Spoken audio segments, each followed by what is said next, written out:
Hi, my name is Eduardo. I'm the author of an Emacs package called EV. And EV is about taking executable notes of everything that you do. And this presentation is about how I finally found a way to take executable notes of what the Python docs say. Let me explain that in another way. I tried to learn Python many ways, but my brain is wired in a weird way, so it didn't work. And finally, a few months ago, I found a way of studying Python that finally clicked for me. And the idea is that, well, it's here in the title, is a way to create short hyperlinks to the documentation of Python. Here's an example. This file contains some chunks of code from the Python tutorial and some links to the places in which I found these chunks of code.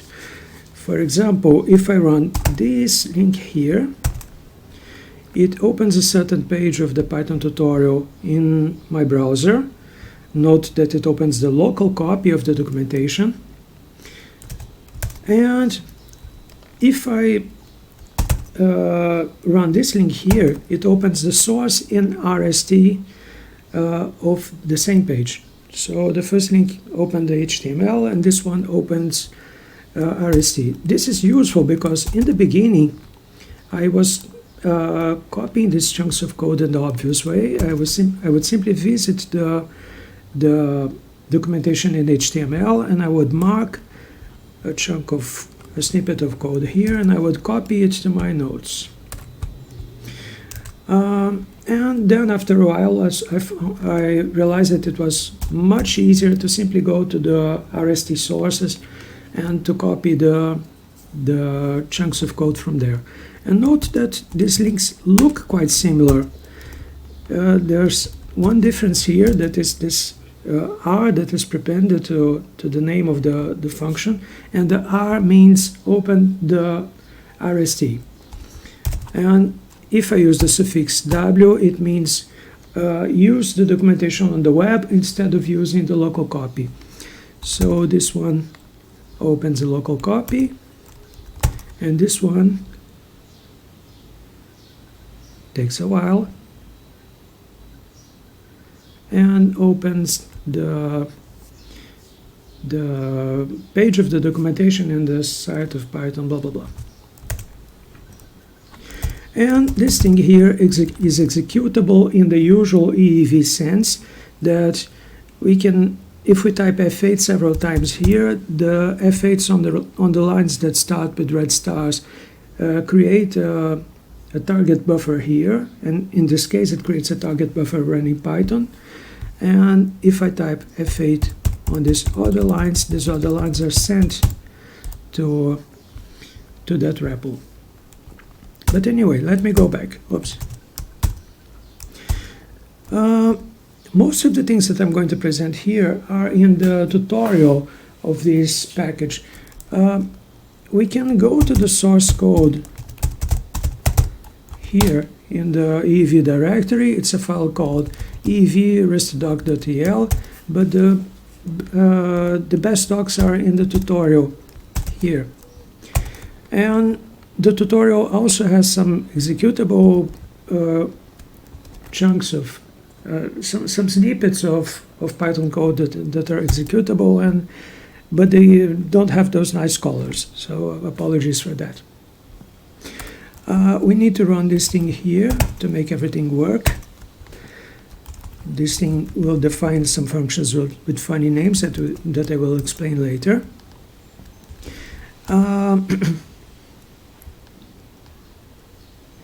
Let me explain something new. Let's compare all these links here. They take this argument here and they expand the argument in a certain way. For example, this string is expanded to this long URL here. Note that it got a prefix here. That's quite long. It got .html here, and then the hash and the anchor here. And each one of the functions in the family, in the PyDoc family, expands this argument in a different way. The one that opens the doc in the web uses another prefix, this one, and the one that opens the RST file, it ignores the part after the hash. For technical reasons, I was never able to find a good way to convert this hash into a string to search for, so I have to make something that goes to the right section. In the link to the RST doc, I have to convert by hand and by trial and error this thing here into a pointer to that section, like this one, in which the numeric types is here. So all these links here are based on expansion, and this is easy to understand. But suppose that I want to create a link like this, or suppose that I'm browsing the docs here, and I follow some links. Let me do something random here. Where is it? Here. Suppose that I decided that this section is very interesting. How can I create a link to that? I can use this Pilcrow symbol and the copy link address, and copy the link to my notes. And then the Python family, well, we saw that the functions in the Python family have several ways of expanding these short arguments, and they also have a certain way of shortening URLs like this one. If I type metax pdk, the message is this one. PDK is a mnemonic for Python doc kill, and this kill means copy to the kill ring. So if I type metax pdk here, it considers that this thing is a link to the Python docs, and it shortens this link in a certain way, and it kills a short link. I can insert that short links with Ctrl-Y, yank, and then I can test this link to be sure that it points to where I want to, and then I can delete this thing, and ta-da, now I have a short link. And of course I can modify this link by adding a suffix here, and in this case here I will have to change the identifier by something else. I'm not going to do that now.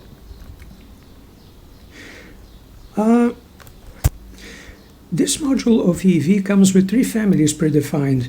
One is a family that points to the documentation of Python itself. Another one points to documentation of SymPy, that is a program for symbolic computation, for doing mathematics, equations, and blah, blah.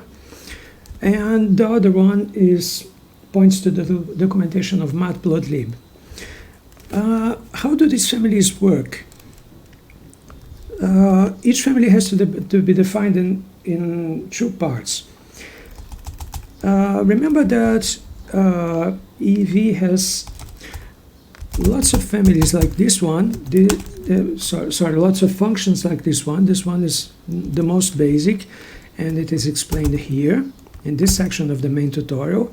And this section explains that a sex like this one produces lots of functions, produces a family of functions, and it does that by producing a certain chunk of code and then executing this chunk of code. And if we add a certain prefix here, find, and if we execute this, we can, instead of executing that chunk of code, we can see what is that chunk of code. In the case of code CD, it is this. It is a set queue, several defs, and some comments here with links to the documentation. In the case of RST doc, it's the same. We have this function here that defines the function in the Python family, And we can run this to understand what this code rstdoc does. It creates this temporary buffer here with lots of defines, a code CD here, and lots of comments here, and the comments include some tests. For example, we can use these functions here to test how the expansion works.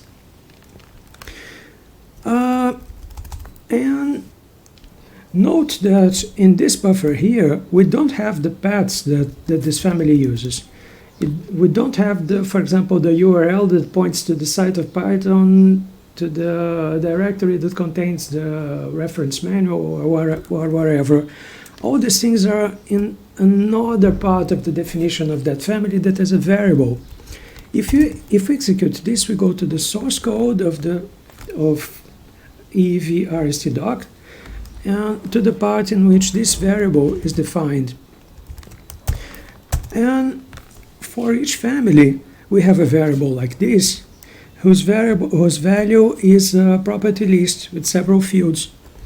These first fields are very easy to understand. They are used in the expansion, this one too. And these two fields are used in the shrinking, in the shortening, and this field here tells what is the name of the killing function. So the fields of this thing here are used to generate, some fields are used to generate the code that appears here, and some fields are simply read by functions like this one that consult the variable. Now the natural question is, how can we define new families? Or how can we change a family like this one to point to another version of Python? There are some template-based functions for doing that. They are explained in this section of the tutorial. Where is that? Oh God, it's far away. Here. Suppose that we have a package foo that we want to create the family that points to the docs of that package foo. So if we can execute this thing here, and it generates this thing from a template.